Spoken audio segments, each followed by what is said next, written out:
There are two ways this real estate market can come crashing down, and it's the two most basic things to follow if you're investing or following the real estate market. It's the two I's: interest rates and inventory. I'm Byron Lazine, real estate broker and investor. Welcome back to the channel. So interest rates and inventory, how the heck are those two going to bring this thriving real estate market to a crash? Well, if you're Goldman Sachs, you would say it's not going to happen. There is going to be no crash, right? They're talking about home prices climbing another 16% by the end of 2022. Okay.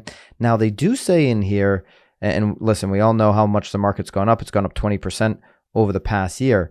But they do say in here it's been thanks to historically low mortgage rates. So how could mortgage rates bring down the market? Well, if they go up, that's how they bring the market down. Rule on thumb is if it goes up 1%, right? If interest rates go from 3 to 4, you would see home values. Now, this is, over history, you would typically see home values drop down 10%. Well, what have we seen lately? We just saw that weekly mortgage demand dropped over 6% after the interest rates moved a little bit higher. They've been going up the last few weeks here. So what was that increase? They increased from 3.23%, and that was from 3.18%. That was not a huge jump in interest rates, and we saw that demand dropped 6% over that slight increase. Now listen, 3.23% is still ridiculously low. Anywhere in the low threes is still close to historic low mortgage rates. But when you see demand react that quickly over a week, dropping 6% just off of a 3.18 to 3.23 increase, interest rates is the one thing that can prove Goldman Sachs wrong, that can prove their prediction of 16% wrong. Now, I'm not saying interest rates are going to go high, right? There's a lot of things that impact the interest rate. You want to watch the 10-year. You want to watch if they're going to print trillions and trillions of more dollars here. If the government's going to print a whole bunch of money, then probably interest rates can't go anywhere, right?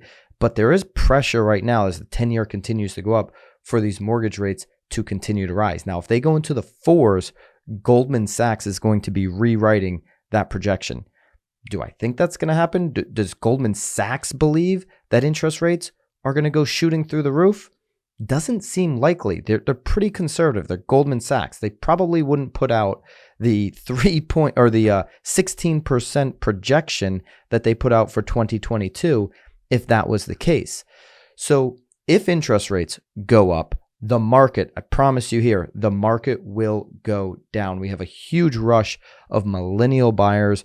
We have a lot of people trying to buy their first home for the first time, and they're dependent on that interest rate being low so that they can have home affordability. Prices have skyrocketed 20% last year. Goldman Sachs saying another 16% next year. If interest rates go up and these home values, now they're at these peak levels, right? These all-time highs, less people will be able to actually afford that monthly payment for what sellers are willing to sell for. That would definitely bring down the market. Do I think it's going to happen? I think Goldman Sachs probably has a little bit more information than me. If they're saying it's going to go up 16%, then they obviously believe that interest rates are going to remain low. So what about inventory? Can inventory crash this real estate market? Well, America right now is short more than 5 million homes, and the builders, they can't make up the difference, right? So some 12.3 million American households were formed from January 2012 to June 2021, but just 7 million new single-family homes were built during that time, okay? We have a huge shortage. There's a lot of other numbers like this. Fannie and Freddie Mac say that we're anywhere from 4 to 5 million homes short of current demand. There's Realtor.com. U.S. is short of 5.24 million homes, an increase of 1.4 million from the 2019 gap of 3.84 million. That's Realtor.com. U.S. Census also says the same thing, right? So everybody's pointing towards this massive shortage of homes. So how can inventory, we've had an inventory problem here in 2019, 2020, 2021 for sure, has been the biggest gap in inventory. Why would inventory bring the market down? All right. Well, it's not going to happen, right? if all these tea leaves are pointing towards we don't have inventory, we're not going to have inventory in the future, how the heck is inventory going to crash the market, right? We would need a supply, a huge glut of homes to hit the market for the market to come crashing down, for prices in this real estate market to come crashing down. Further evidence that that is just absolutely not going to happen and inventory is not going to crash this real estate market is this chart here. I mean, this is a ridiculous chart. Number of homes built in the US between 1900 and 2020. Don't pay attention to this number here at the end. That's like this decade and we're only 1 year in. But look at this number right here. 2010 to 2019, 6.9 million homes were built in the last 10 years. Okay. You have to go back to 1940 to 1949 to get anywhere close to that level. In 1940s, there was 130 million people living in the US. There are 330 million people today, just 200 million more people. That's all. And we're building the same amount of homes that we did in the 40s. Look at this.